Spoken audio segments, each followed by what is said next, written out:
안녕하십니까 유튜브 시청자 여러분, 황금 메이커입니다.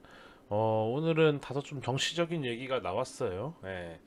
포퓰리즘에 관한 이야기가 나왔는데, 사실 원래 국민연금에 관한 이야기를 좀 하고 싶었는데 내용 정리가 좀 잘 안 돼서 어, 정리 다 끝내고 다시 영상 찍도록 하겠습니다. 업로드가 다소 늦은 점 사과드립니다. 주제가 마땅한 게 요새 없어요. 경제적으로 주제가 마땅히 없어서 오늘은 좀 정치 얘기 좀 하고 넘어가 보겠습니다. 지금 민주당의 이재명 대표가 25만 원, 뭐 이제 전 국민 25만 원을 뿌리겠다. 당선 우리가 이기면 뭐 그런 얘기를 했었는데, 뭐 이기면 이기든 지든 아니죠. 공약이 그거였으니까 하겠죠. 근데 이것에 대해서 문제가 생기고 있다는 이야기를 여러분들께 갖고 왔습니다. 전 개인적으로 나라에서 뭐 그냥 돈 준다는 거 별로 좋아하지 않습니다. 기본적으로 우리 세금이 더 올라간다거나 어차피 25만 원 받아도 요거만큼 세금으로 낸다든가, 아니면 이거만큼 인플레이션이 와서 금리 인하가 느려진다거나 이런 식으로 역효과가 나올 걸 저는 생각을 하고 있기 때문에 별로 안 좋아합니다. 이재명의 전국민 20만 원 반드시 민주당 특별법 만든다. 이번에 민주당이 과반석을 차지했죠. 180석을 차지하고 그 민주당 국회 국민의 이제 정부 여당이라고 할 수 있겠죠. 지금 이제 여소야대가 한 번 더 됐는데, 뭐 국민의 선택입니다. 지금 이제 25만 원씩 이제 주겠다고 이야기했던 약속을 지키려고 하는데, 제가 이거 단순하게 산술로 계산해봤는데 13조 원 어치가 됩니다. 13조 원 어치 정도 되는 거예요. 우리나라 한 해 예산에 비한다면 별거 아닐 수도 있지만 이 13조를 정말 필요한 데 써야 하지 않나, 저는 그렇게 생각이 듭니다. 여기도 공약이 있죠. 민생회복지원금. 이거 100만 원 4인 가구 기준 100만 원 받아서 민생이 회복이 되는지 잘 모르겠어요. 100만 원이면은 뭐 대충 한 달 정도 4인 식구 생활비 정도 되지 않을까 싶습니다. 뭐 더 될 수도 있겠죠. 뭐 관리비라든가 여러 가지 계산했다 보면은 금액이 더 적을 수도 있겠습니다만, 대략 한 달 정도밖에 안 될 것 같은데, 글쎄요. 이게 무슨 효과를 나는지 저는 전혀 모르겠습니다. 이게 경제 활동을 하고 있는 인구와 안 하고 있는 인구까지 전부 다 포함해서 주민등록 인구를 다 뿌린다는 이야기인지 어떤 뜻인지 잘 모르겠어요. 일단 어쨌든 간에 공약으로 내세운 거 이제 하겠다고 하는데, 이걸 지금 이제 유승민 전 대표라고 해야 되나요? 의원님이라 해야 되나요? 이 아저씨 표현하기가 좀 어려운데, 유승민 의원이 위헌이다, 악성 포퓰리즘에 맞서야 한다 얘기를 합니다. 저도 개인적으로 이게 포퓰리즘이라고 생각을 하거든요. 매표행위라고 생각을 해요. 옛날 뭐 우리가 1970년대, 80년대 뭐 그때 뭐 무슨 당이 뭐 고무신을 줬다, 셔츠를 줬다, 넥타이를 줬다 하는 거랑 이거랑 하등 차이가 없다고 생각합니다. 이게 대상이 전 국민으로 확대된다는 건 더 나쁜 거고요.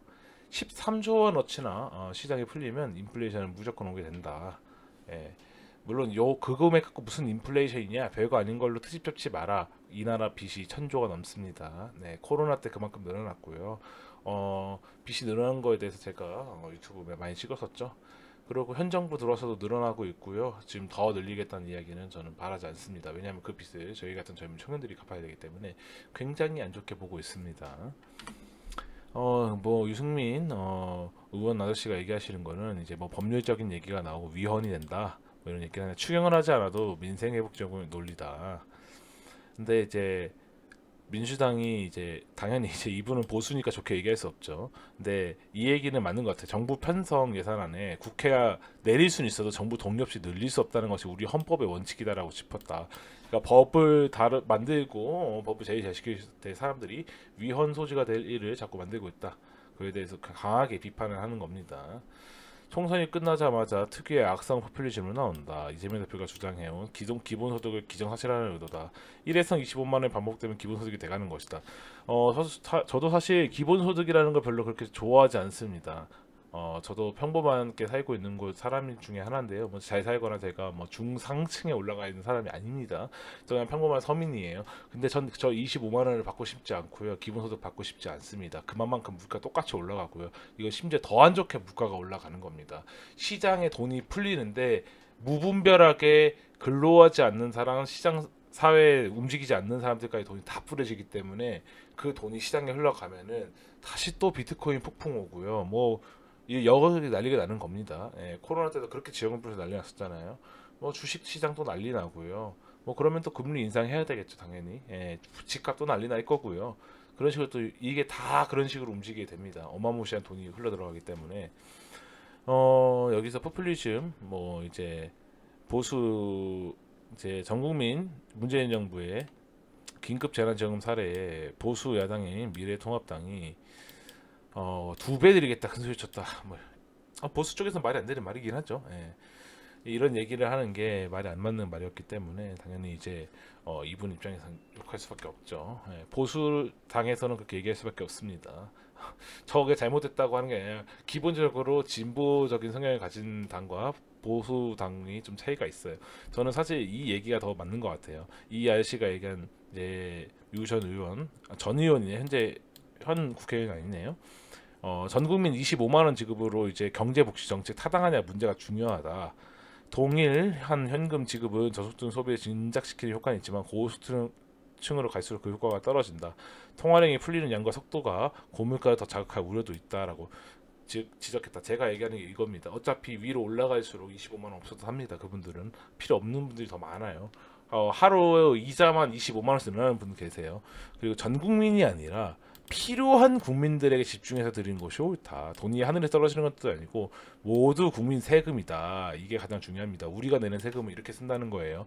25만 원 받아도 받으면 당연히 좋죠. 받으면 좋은데 결국 이 13조 원에 단순 산수 계산하면 여러분 13조가 늘어나는 겁니다. 빚이 13조가 늘어나는 거예요. 나라 빚이. 지금 대한민국에 세수 적산한다고 뉴스 나오잖아요. 우리 빚이 13조가 늘어나는데 그만큼 국채를 더 찍는 거고요. 그만큼 한국 통화 가치는 떨어지는 거고요. 그만큼 한국의 돈의 값어치가 없어지는 겁니다. 그리고 인플레이션이 온다. 물가 상승이 당연히 오게 됩니다. 돈이 풀리기 때문에. 그러면은 좋은 게 하나도 없어요. 결국엔 우리 빚으로 잠깐 노는 거예요. 땡겨서. 그때 25만 원 정도. 뭐 이제 푼돈이라고 하면 푼돈일 수도 있고 큰 돈이라고 하면 큰 돈일 수도 있어요. 예. 하지만 저는 이런 걸 바라지 않습니다.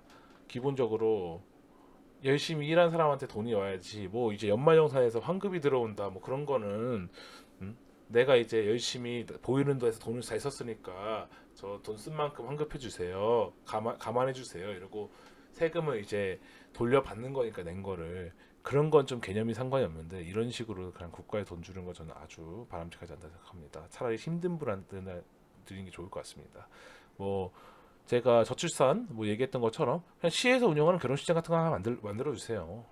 결혼식장 같은 거 여러 개 만들어가지고 시에서 운영하는 거 싸게 해서 지금 결혼식 비용 비싸잖아요. 뭐 저출산 어쩌고저쩌고 할 거에 차이 거기다 돈을 쓰세요. 13조를 제대로 쓰세요. 제대로 쓸 거면은 애 나오면은 진짜 뭐 80만 원씩 주고 1억을 주고 그걸 뭐 이제 10년 할부로 해가지고 나라에서 10년에 1년 한 달에 80만 원 정도씩 쪼개가지고 돈을 주든가 아니면은 국가에서 국가 예식장에 만들어 가지고 정말 싸게 지금 결혼식장 비용도 비싸다 그러는데 그런 걸 좀 이제 해주던가 아니면 신혼부부를 위한 무슨 뭐 빌라든 아파트든 지어가지고 분양을 해주던가 차라리 그게 나을 것 같아. 저 13조를 나라 없어진다 망한다 난리치고 있는데 지금 국민연금도 난리가 나고 있는데 점점 이 나라 시스템에 근본에 들어가 있는 문제들이 지금 수면 위로 올라오고 있는 이 와중에 돈을 뿌리자는 소리를 하는 거는 정말 옳지 않은 선택이라고 저는 생각합니다.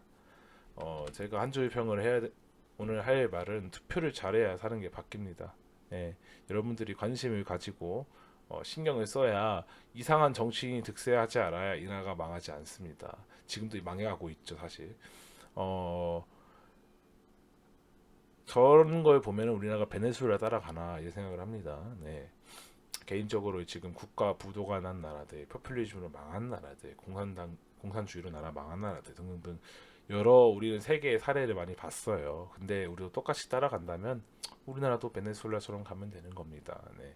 빵 하나 사 먹으려면은 뭐 한국 돈으로 뭐 걔네 돈으로 그렇게 돈 내니까 우리도 뭐 빵 하나에 10억씩 주고 뭐 이렇게 사 먹는 거죠. 뭐 다음 달에는 10억을 모자라서 100억짜리 화폐를 만들어내고 화폐 가치는 아주 지옥으로 가고 화장지 휴지보다 화폐가 더 싼 그런 나라가 되는 거죠. 네. 오늘은 이제 이재명 대표의 25만 원, 전 국민 25만 원 기본소득 민생 뭐 회복 지원금에 대한 이야기를 해봤습니다. 개인적으로는 이런 포퓰리즘 정책을 굉장히 안 좋아하는 편에 속합니다. 근데 시청자 여러분들께서는 어떨지 모르겠습니다. 저게 중요하다는 분도 있고 소중하다는 분도 있을 수도 있어요. 근데 저건 결국 빚이고 우리가 갚아야 될 거다. 미래의 행복을 지금 미래에 우리가 쓸 걸 지금 당겨 쓴다는 개념으로 보면 될 것 같습니다. 어, 여러분들의 생각이 어떤지 댓글로 남겨주시면 감사하겠습니다. 오늘도 시청해주신 유튜브 시청자 여러분 감사합니다. 황금 밀크였습니다.